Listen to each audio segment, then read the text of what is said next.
Assalamualaikum warahmatullahi wabarakatuh. Sahabat, apa kabar?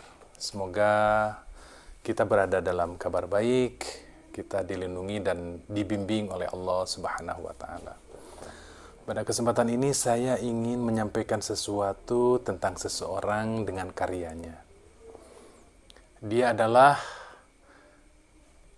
Ahmad Syauqi yang dikenal di kalangan orang Arab sebagai Ahmad Syauqi Bek. Dia berkewarganegaraan Mesir, lahir pada tahun 1868 di Kairo. Karya-karyanya sangat deras, fenomenal, monumental, sehingga dia bergelar sebagai Amirus Syu'ara. Dia digelari sebagai pemimpin para penyair Arab. Karya-karyanya terpengaruh oleh karya para penyair klasik, terutama para penyair pada zaman Bani Abbasiyah, seperti Abu Tamam, Al-Buhturi, Al-Mutanabbi, Abu Nuwas, dan lain-lain. Karya yang paling terkenal dari Asy-Syauqi adalah Asy-Syauqiyat. Pada kesempatan ini saya hanya ingin mengutip 2 bait saja dari karya Syauqi ini yang bagi saya cukup memberi motivasi untuk menjadi baik atau menjadi lebih baik. Ahmad Syauqi mengatakan, biqatu qalbil mar'i qailatun lahu, innal hayata daqaiqu wa thawani, farfa' li nafsika ba'da mautika dzikroha, fa inna dzikra lil insani umrun thani. Ulangi, diqatu qalbil mar'i qailatun lahu, innal hayata daqaiqu wa thawani, farfa' li nafsika ba'da mautika dzikroha, wa inna dzikra lil insani umrun thani. Detik, denting jantung manusia itu memberi pesan kepadanya bahwa hidup adalah kumpulan, hidup adalah gabungan dari menit demi menit, dari detik demi detik. Maka angkat, maka tinggikan namamu setelah kamu mati, agar menjadi ucapan, ungkapan baik orang-orang tentang kamu. Karena ungkapan baik, ungkapan positif orang lain tentang kamu, itu adalah umur kedua. Poin penting dari ungkapan Ahmad Syauqi ini agar bagaimana kita mampu dalam hidup ini mencipta umur kedua, di mana ketika kita nanti meninggal, ketika kita nanti mati, kita meninggalkan ucapan-ucapan positif orang lain tentang kita. Dalam Islam, tradisi dikenalnya orang-orang, tokoh-tokoh dari sejak Rasulullah SAW sampai hari ini, tradisi itu masih terjaga kuat. Di zaman Rasulullah, para sahabat begitu dikenal.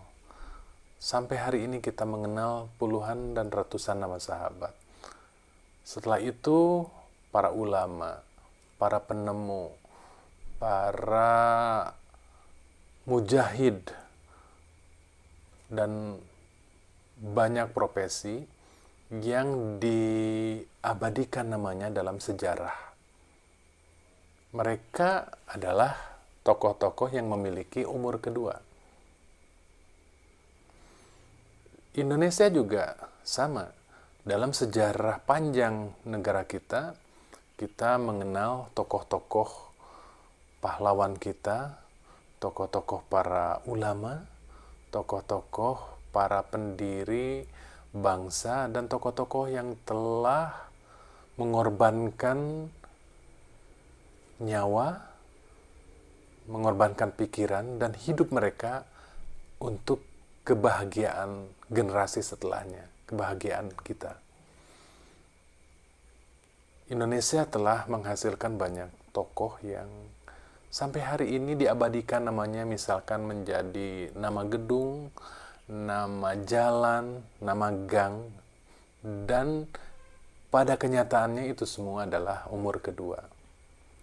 Apa yang disampaikan oleh Ahmad Syauqi mesti menjadi inspirasi dan motivasi bagi kita agar kita mudah untuk melakukan kebaikan, agar kita selalu dan gemar melakukan kebaikan, atau mungkin berkarya, atau mungkin menginspirasi orang lain untuk berbuat baik.